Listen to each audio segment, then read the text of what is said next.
جنت بنت رسول صلی اللہ علیہ وآلہ وسلم جناب فاطمہ زہرا سلام اللہ علیہا کے دنیا سے پردہ کر جانے کے بعد امیر المومنین حضرت علی علیہ السلام نے ایک شادی ام البنین سلام اللہ علیہا سے کی تھی۔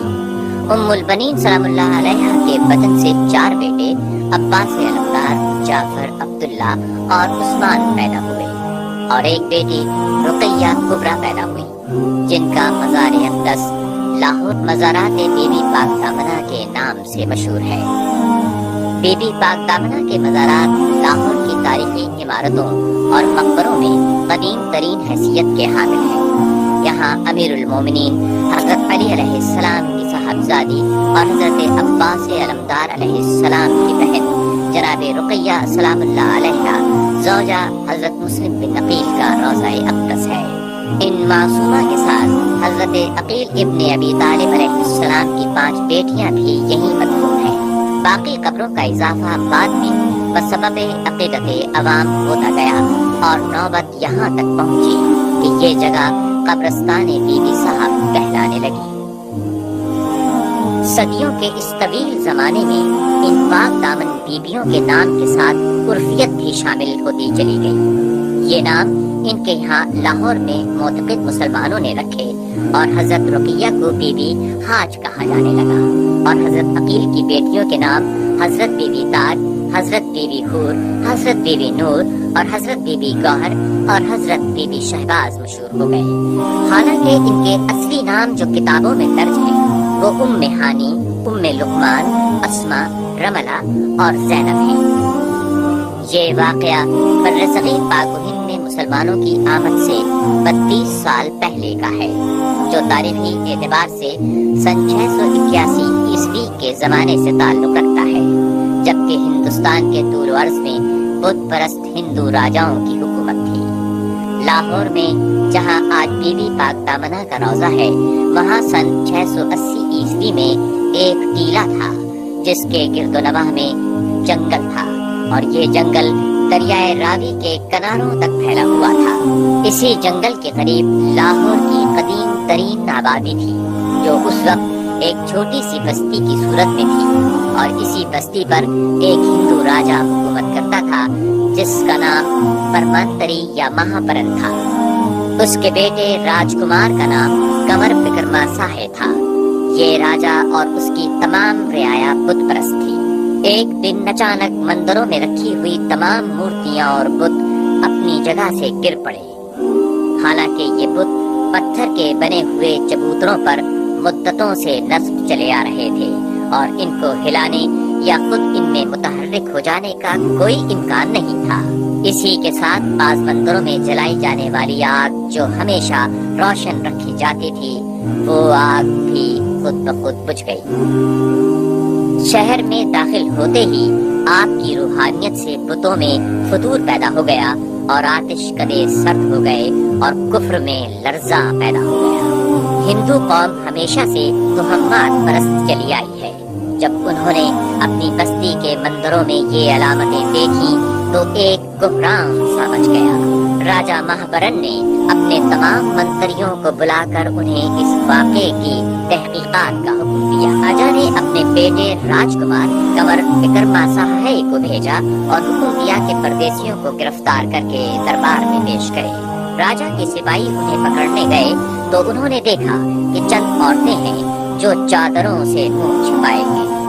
بیویوں میں سے ایک بیوی نے، جو باقی سب بیویوں کی سردار معلوم ہوتی تھی، انہوں نے وکرما ساہے سے اسی کی زبان میں گفتگو کی اور یہ بتایا، ہم لوگ خدا کے بندے ہیں، خدا کے رسول صلی اللہ علیہ وآلہ وسلم کی آل پاک سے ہمارا تعلق ہے۔ کربلا میں رسول برحق کا نواسہ شہید کیا گیا اور رسول برحق کی آل پاک کو قید کیا گیا۔ ہم لوگ اپنے وطن مدینے میں بھی نہیں رہ سکے اور بے وطن ہو کر ہجرت کر کے یہاں پہنچے ہیں۔ ہم کسی کو ستانے کے لیے نہیں آئے بلکہ پناہ لینے آئے ہیں۔ ہمیں یہیں پڑا رہنے دو اور اگر تمہیں یہ منظور نہ ہو تو ہم کہیں اور چلے جائیں گے۔ بی بی صاحبہ کو اپنی زبان میں بات کرتے سن کر راجکمار بہت حیران ہوا اور ان کی گفتگو کا بھی اس پر بہت اثر ہوا۔ راجکمار فطری طور پر حلیم الطبع تھا اور اس پر ان الفاظ نے پورا اثر کیا۔ اس نے مزید استفسار حال کیا تو پتہ چلا کہ بڑی بی بی کا نام حضرت رقیہ بنت علی ہے۔ راجکمار اپنے باپ کے حکم سے مجبور تھا، چنانچہ اس نے کہا کہ وہ راجا کے دربار میں انہیں لے جانے کے لیے آیا ہے اور لیے جائے بغیر واپس نہیں جائے گا۔ اگر پردیسی لوگ راضی خوشی نہیں چلیں گے تو زبردستی گرفتار کر کے لے جایا جائے گا۔ جب بڑی بی بی صاحبہ نے پھر وہی حکم سنا تو غضب کا سمندر جوش میں آ گیا۔ شجوت علی نمایاں ہو گئی اور ہیبت عباس علمدار نے راجکمار پر لرزہ طاری کر دیا۔ بی بی صاحبہ نے صرف ایک بار غصے کی نظر سے اسے دیکھا، جس کی تاب نہ لا کر راجکمار بے ہوش ہو کر گر پڑا۔ راجکمار کے گرتے ہی راجا کے سپاہیوں نے جو گھیرا ڈالے ہوئے تھے حملہ کر کے سب کو گرفتار کرنا چاہا۔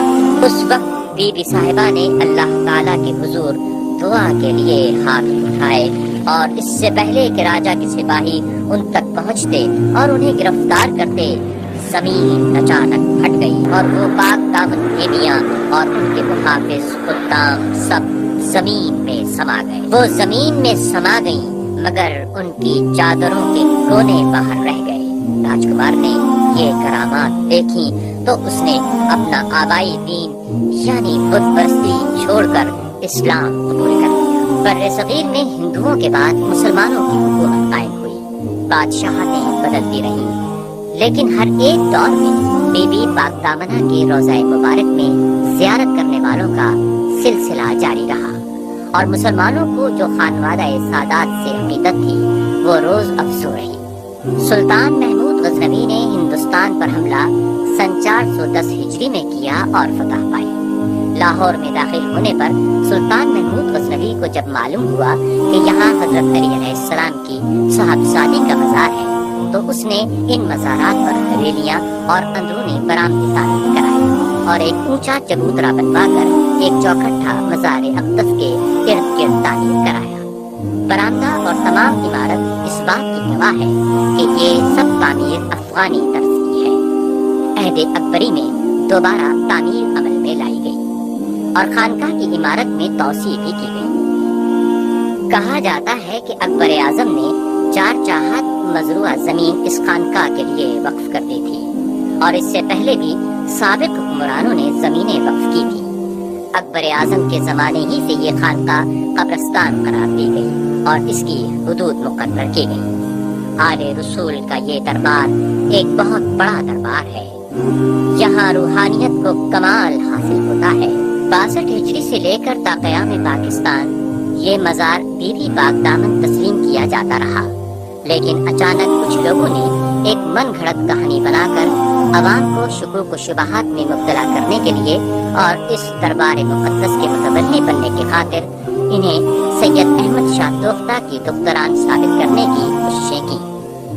انہی لوگوں نے تاریخ میں سید احمد شاہ دوختہ کی 2 صاحبزادیوں کے نام بی بی حاج اور بی بی تاج بھی پڑھ لیے تھے، لہٰذا انہوں نے کوشش کی کہ دربار بی بی پاک دامنہ کو دختران سید احمد شاہ دوختہ ثابت کر کے دربار پر قبضہ کر لیں اور سجادہ نشین مقرر ہو جائے، لیکن وہ یہ فراموش کر بیٹھے کہ زمانہ بہت بڑا نقال ہے۔ سید احمد شاہ دوختہ کی پہلی دختر بی بی تاج صوبہ یوپی سوانہ بستی میں برہمنوں کے ہاتھوں شہید ہوئی۔ ان کا مزار سوانہ بستی کے قبرستان میں آج بھی موجود ہے۔ اور دوسری دختر سید احمد شاہ دوختہ کی صاحبزادی بی بی حاج کی وفات سن 573 ہجری میں کیچ مکران میں ہوئی۔ پھر یہ کوئی گمنام اور معمولی شخصیت نہ تھی، بلکہ کیچ مکران کے حکمران والی سلطنت سلطان بہاؤالدین والقطب الدین محمد کی زوجہ ملکہ تھی۔ سب سے بڑی دلیل یہ ہے کہ احمد شاہ دوختہ کا ذکر تاریخ میں 600 ہجری میں ملتا ہے، جبکہ اس سے تقریباً 150 برس قبل حضرت داتا گنج بخش رحمت اللہ علیہ حضرت رقیہ بنت علی المعروف بی بی پاک دامنہ کے مزار پر حاضری دیتے رہے۔ ایک اور اعتراض یہ ہے کہ بی بی رقیہ المعروف بی بی پاک دامن کا مزار دمشق میں ہے۔ جن بی بی کا مزار شام دمشق میں ہے وہ حضرت امام حسین علیہ السلام کی صاحبزادی ہیں، نہ کہ امام علی کی دختر۔ یہ بھی ایک اعتراض کیا جاتا ہے کہ یہ پاک بیویاں عرب کے دوسرے ممالک چھوڑ کر ہندوستان ہی کیوں تشریف لائیں۔ بیویاں پاک دامن کے ہندوستان آنے کی ایک بڑی وجہ یہ بھی تھی کہ اموی اور عباسی حکومتیں اولاد علی علیہ السلام اور ان کے ماننے والوں کو بالکل ختم کرنے کے درپے تھیں۔ ان کو چن چن کر قتل کیا جاتا تھا اور زندہ دیواروں میں چنوا دیا جاتا تھا۔ یہ سب لوگ چھپ چھپ کر زندگیاں گزارنے پر مجبور تھے۔ ان حالات میں اولاد علی کے لیے یزیدی حکومتوں کے علاقوں میں جانے سے بہتر یہ تھا کہ وہ ہندوستان چلی جائیں، جیسا کہ امام علی مقام نے انہیں حکم دیا تھا۔ اب ماننا پڑتا ہے کہ یہ بیویاں حضرت علی اور ان کے بھائی حضرت عقیل کی صاحبزادیاں ہیں۔ دیگر کتب تاریخ میں درج ہے کہ بی بی پاک دامنہ سلام اللہ علیہا کے ہمراہ 704 اصحاب لاہور آئے تھے، مگر پیشتر دعا طلب کر کے زندہ زمین میں سما جانے کے بی بی پاک صاحبہ نے اکثر اصحاب کو رخصت دے دی۔ مزار بی بی پاک دامن کوئی معمولی مقام نہیں، یہ خاندان رسالت کے افراد کی تربت پاک ہے اور معجزہ نما مقام ہے۔ جتنے بھی بزرگ ولی، غوث، قطب، ابدال، صوفی اور باکمال لوگ گزرے ہیں، سب اسی در اہل بیت کی بدولت ہوئے، اسی کی مدح و ثنا میں جھوما کیے۔